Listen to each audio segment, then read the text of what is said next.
Okay, so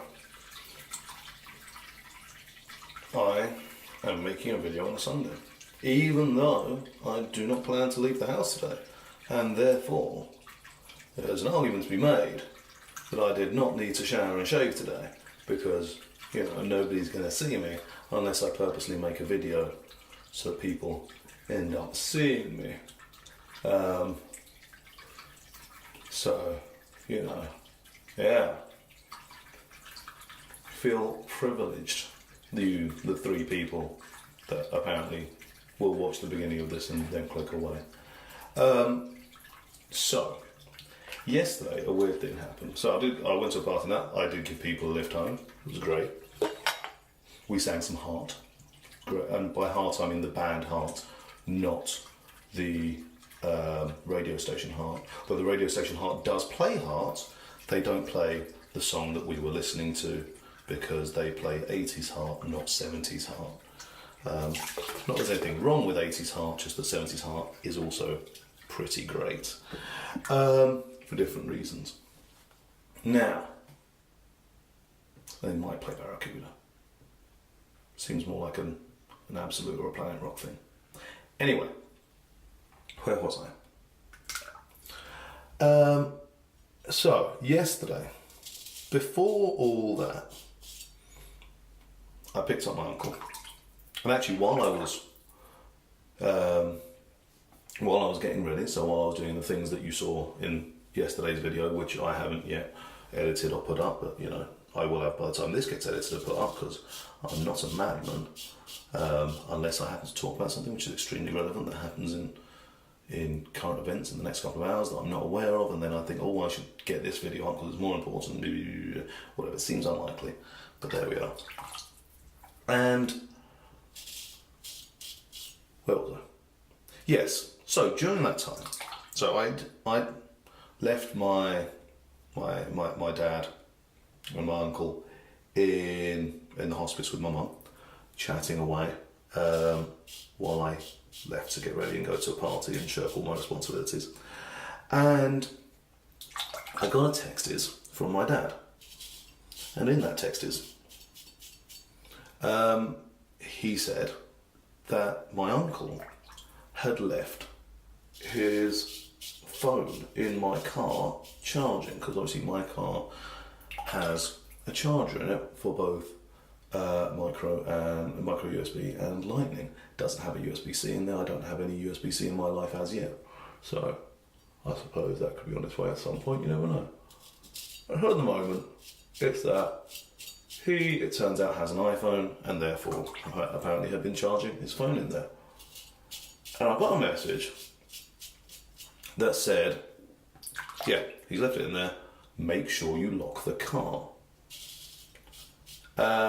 So I replied, I'll bring it to you before I go off to London, is what I replied, as opposed to I'm going to go lock the car, because obviously I wasn't going to go lock the car, because that would involve leaving the house before I need to, and who has time for that? Of course, what this means is I regularly just don't bother locking the car, and mostly this is because it's never turned out poorly for me.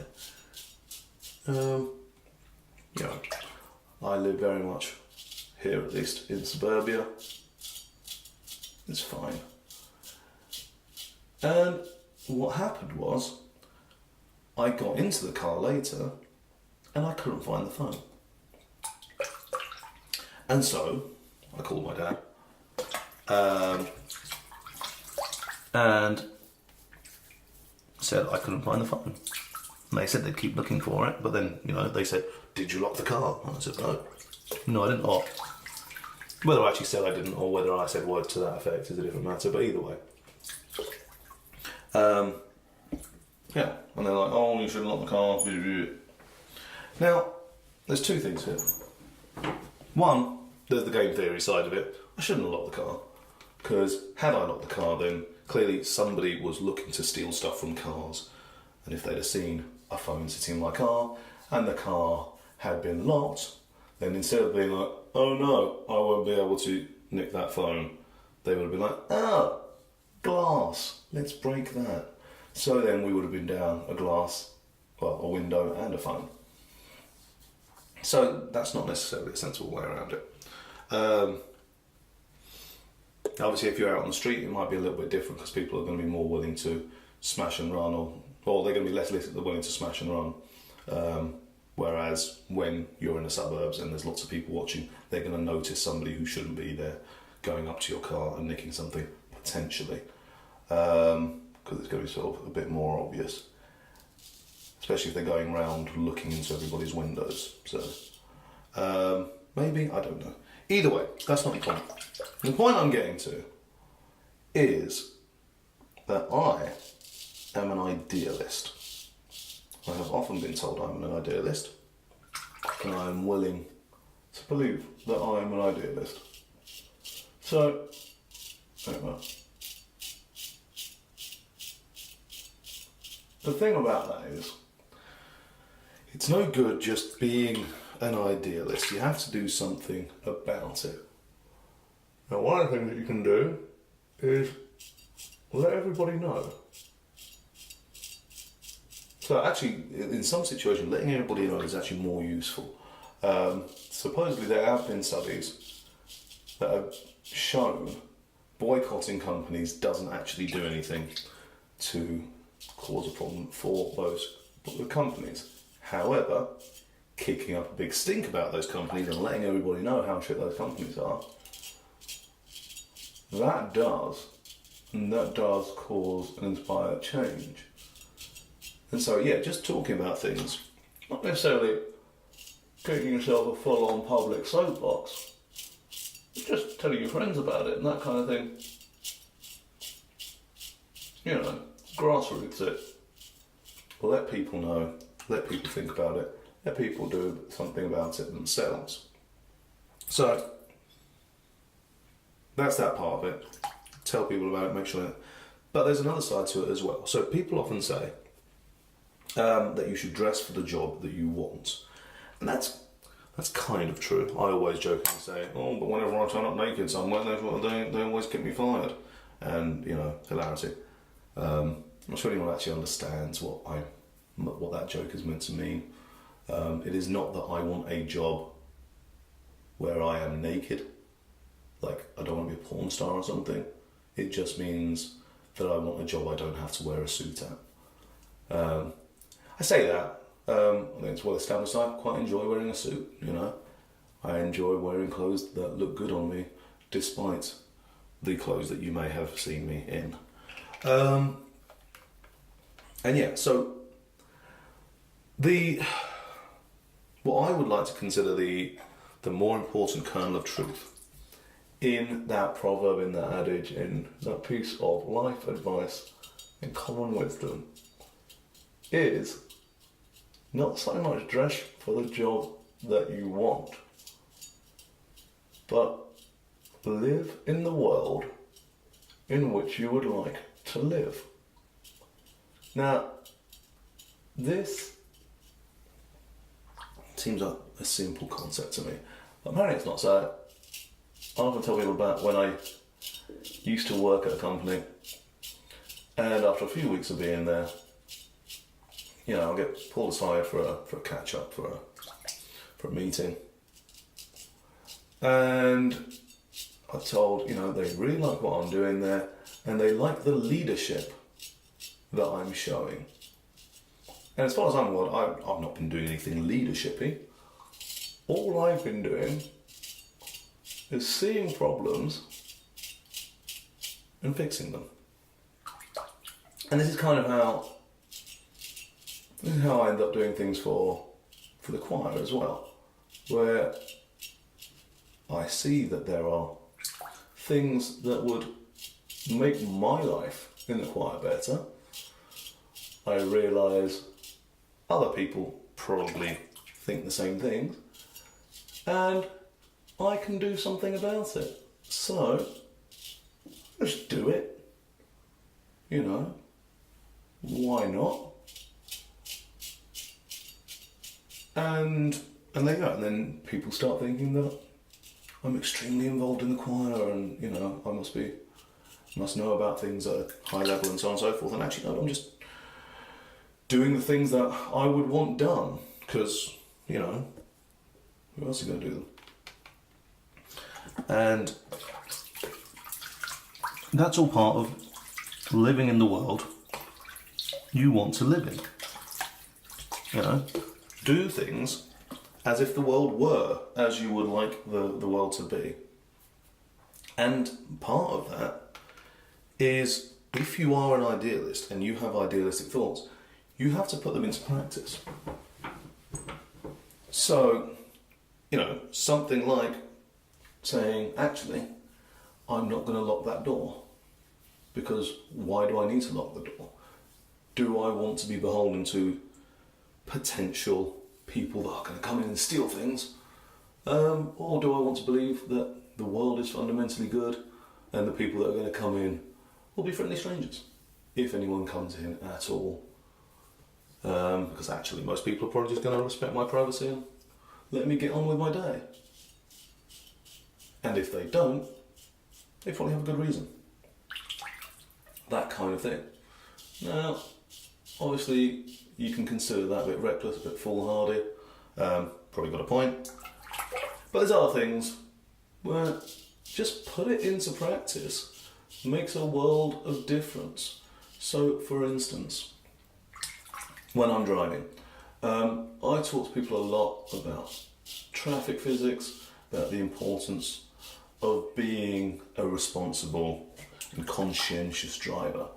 So, you know, little things like, if you are crossing a traffic light, making sure you have an exit. It doesn't matter that there is a grid on the road telling you that you need to have an exit. You know full well that if you are going past a traffic light and you are stopped in the middle of the road and suddenly the light turns red, you are blocking people going the other way. You don't need a grid to tell you that. You know that's true. And same thing on a roundabout. You know that if you are parked across an entrance or an exit of a roundabout, trying to get to another part of the roundabout, then you will be blocking somebody's way into or out of that roundabout that may not necessarily be going to the same place, and therefore you are unnecessarily inconveniencing their lives. So what you do is leave appropriate gaps. And what you'll find is that if you do that, it inspires other people to do that as well. So where you have a junction which is just completely locked up, as soon as one person stops and allows it to open up, other people will say, oh, I should be doing that too, because I'm not an idiot. I know how roads are supposed to work. I assume that this was some sort of big confrontational kind of road where you can't follow normal rules. But it turns out you can. My favourite place to do this is on is where you've got roadworks. So when you've got an advisory telling you that, you know, 2 of your 3 lanes are going to be brought down to 1 lane. Obviously they do that like a mile before, and what will happen is you'll get a massive build-up in that 1 lane, and then you'll get loads of people who are like, yeah, I'm just going to get straight past this because these 2 lanes are empty, and I can just get in at the end because I'm really clever and I've won. What you can instead do, and I didn't come up with this myself, I saw somebody mention it on a YouTube comment, I thought this is a brilliant idea, it's going to really piss people off, is get yourself into one of the other lanes and match the speed of the slow lane.